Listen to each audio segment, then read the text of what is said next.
అంతవరకే విశేష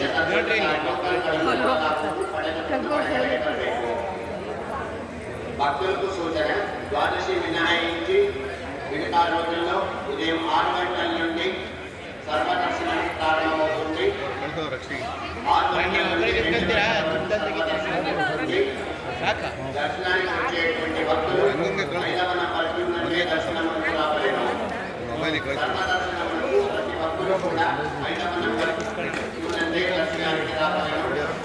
క్యూలో వచ్చేందుకు ఇబ్బందిగా ఉన్నటువంటి వయోవృద్ధులు, దివ్యాంగులు, గర్భిణీ స్త్రీలు, అనారోగ్య పీడితులకు 7 మరియు 8వ నంబర్ గేట్లకు దర్శనములకు వ్యవస్థ ఉంటుంది.